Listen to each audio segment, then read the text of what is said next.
Assalamualaikum warahmatullahi wabarakatuh. Kali ini kita akan membahas mengenai sistem pakar atau expert system. Sebelumnya, perkenalkan nama saya Iksan Kadri dengan NIM 1929041002, kelas PTIKB angkatan 2019. Teman-teman dapat melihat profil saya di Instagram atau di Twitter di @iksankadri, kalau di Twitter @iksankadri_. Saya seorang UI enthusiast dan sekarang menggeluti di bidang desain. Pada kesempatan kali ini untuk memenuhi pencapaian tugas mata kuliah kecerdasan buatan, maka video ini saya buat. Oke, langsung saja kita masuk.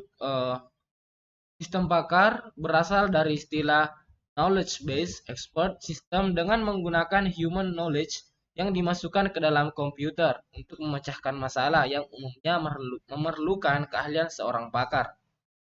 Nah, dengan kata lain, sistem pakar ini sebuah sistem yang ditanamkan sebuah pengetahuan pengetahuan manusia, sehingga nanti masalah-masalah yang dihadapi itu masalah-masalah manusia dapat ditemukan solusinya secara konsisten karena dimasukkan ke dalam komputer.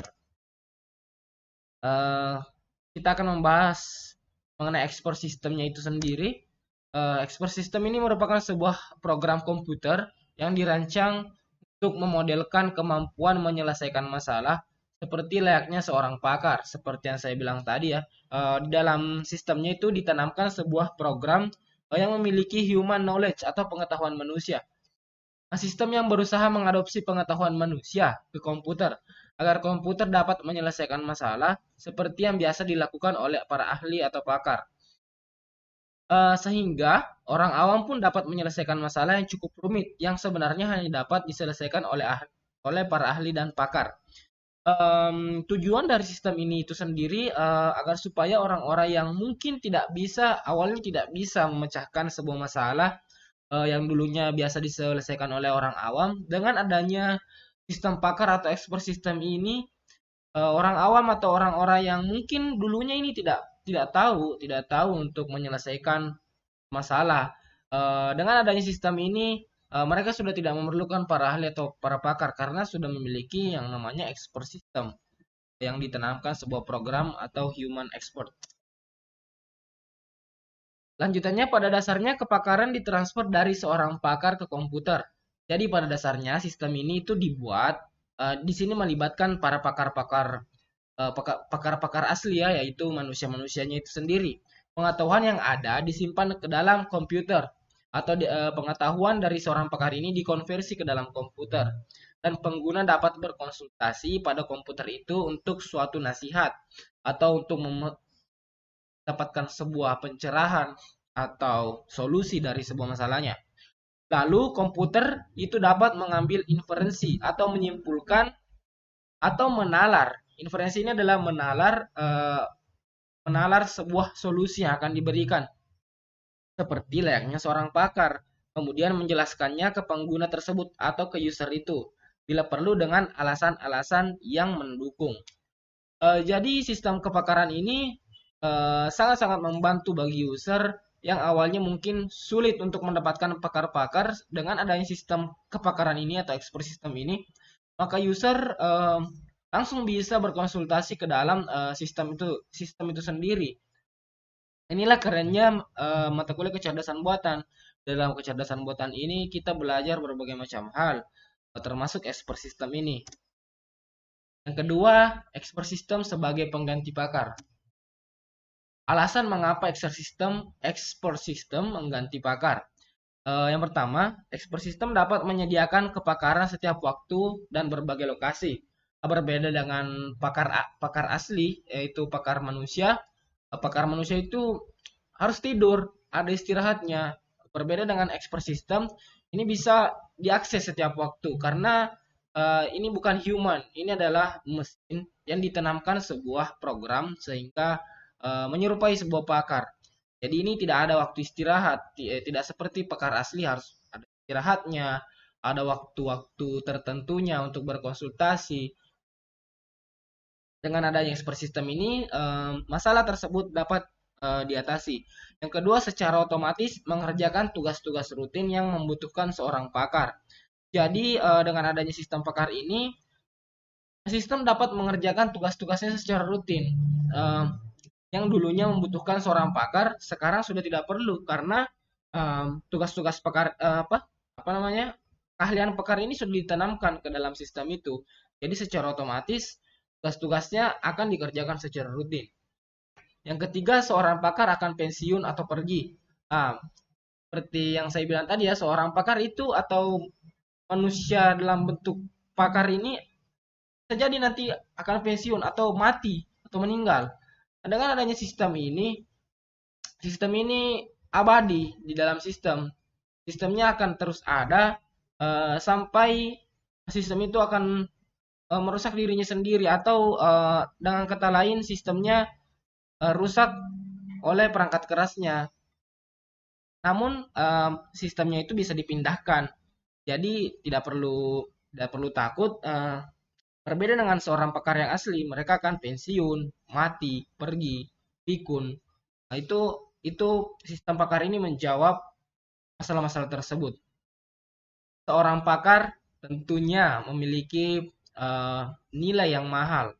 Dalam hal ini nilai bayaran yang mahal. Pastinya jika seseorang yang berkonsultasi ke pakar, tentunya itu harus membutuhkan kos biaya yang banyak. Berbeda dengan jika menggunakan expert system. Seorang pakar pasti menaruh harga yang cukup mahal karena ini adalah pengetahuan yang dibangun dari awal dan membutuhkan modal yang banyak dalam menempuhnya. Yang terakhir, kepakaran dibutuhkan juga pada lingkungan yang tidak bersahabat. Jadi karena pakar-pakar di luar sana itu sulit untuk ditemukan, maksudnya sulit untuk diakses, sistem pakar atau expert system ini hadir untuk agar supaya dibutuhkan pada lingkungan yang tidak bersahabat.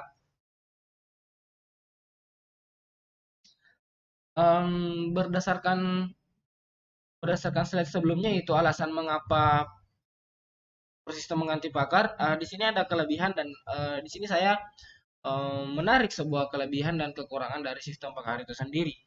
Adapun kelebihannya itu, yang pertama, sistem pakar bisa melakukan pekerjaan secara berulang. Yang kedua, sistem pakar meningkatkan output dan kualitas. Yang ketiga, meningkatkan kapabilitas komputer, memiliki kemampuan untuk mengakses pengetahuan, menyimpan keahlian dan pengetahuan pakar.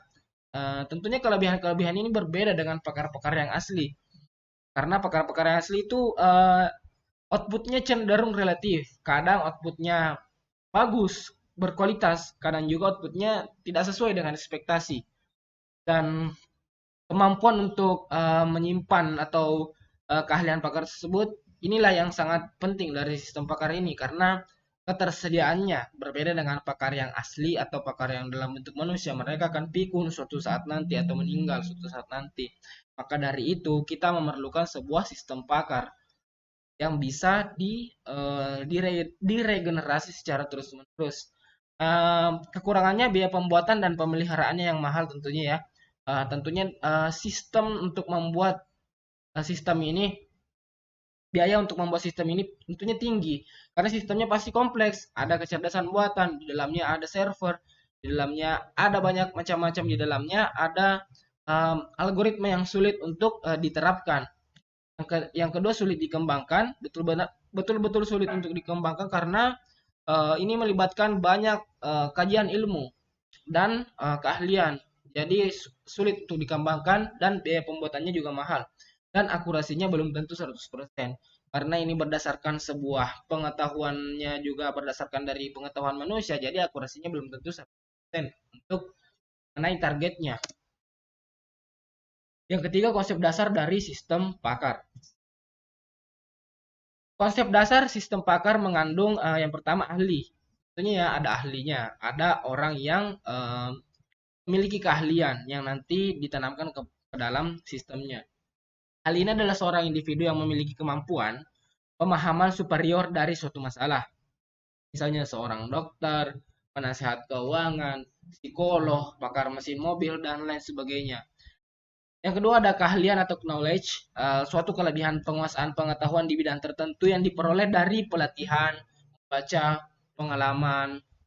Yang ketiga ada pengalihan keahlian atau transfer ilmu. Tujuan dari sebuah sistem pakar adalah untuk mentransfer kepakaran yang dimiliki seorang pakar ke dalam komputer dan kemudian kepada orang non-expert atau orang awam. Yang keempat ada inferensi atau kemampuan menalar.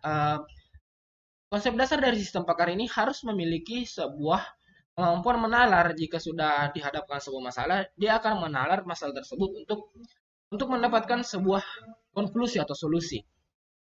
Nah, yang terakhir ada aturan dan kemampuan menjelaskan. Setelah menalar, memberikan solusi, tentunya harus ada aturan dan kemampuan untuk menjelaskan. Sebagian besar sistem pakar dibuat dengan bentuk rule-based system, di mana pengetahuan disimpan dalam bentuk aturan-aturan dan biasanya dalam bentuk if-then. Oke, perbandingan sistem konvensional dan sistem pakar.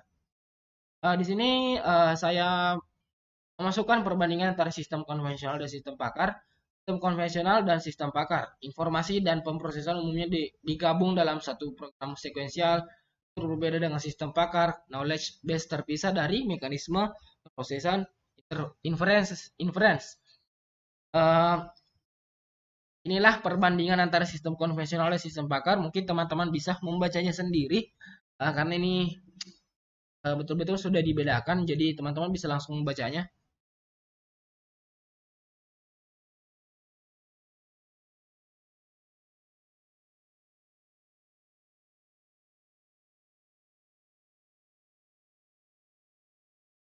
Jadi di sini kurang lebih ada 13 poin perbandingan antara sistem konvensional dan sistem pakar yang saya rangkum menjadi 2 slide. Selanjutnya ada bentuk sistem pakar. Adapun bentuk-bentuk sistem pakar itu ada 4. Yang pertama berdiri sendiri, yaitu sistem pakar berupa software yang berdiri sendiri. Yang kedua ada terintegrasi atau tergabung. Sistem pakar ini merupakan bagian program yang terkandung di dalam suatu algoritma. Yang ketiga menghubungkan ke software lain, yaitu sistem pakar yang menghubungkan suatu paket program tertentu, misalnya DBMS atau Database Manager System. Yang keempat ada sistem mengabdi atau sistem pengabdiannya, yaitu sistem pakar yang merupakan bagian dari komputer khusus yang dihubungkan dengan fungsi tertentu, misalnya untuk membantu menganalisa radar. Nah, adapun struktur sistem pakar itu ada 2. Sistem pakar terdiri dari 2 bagian pokok, yaitu lingkungan pengembangan yang digunakan sebagai pembangunan sistem pakar baik dari segi pembangunan komponen maupun basis pengetahuan. Yang kedua ada lingkungan konsultasi yang dipergunakan oleh seorang yang bukan ahli untuk berkonsultasi. Baik, cukup sekian penjelasan dan ringkasan materi sistem pakar atau expert system dari saya. Terima kasih atas atensinya. Wabillahi taufiq wal hidayah. Wassalamualaikum warahmatullahi wabarakatuh.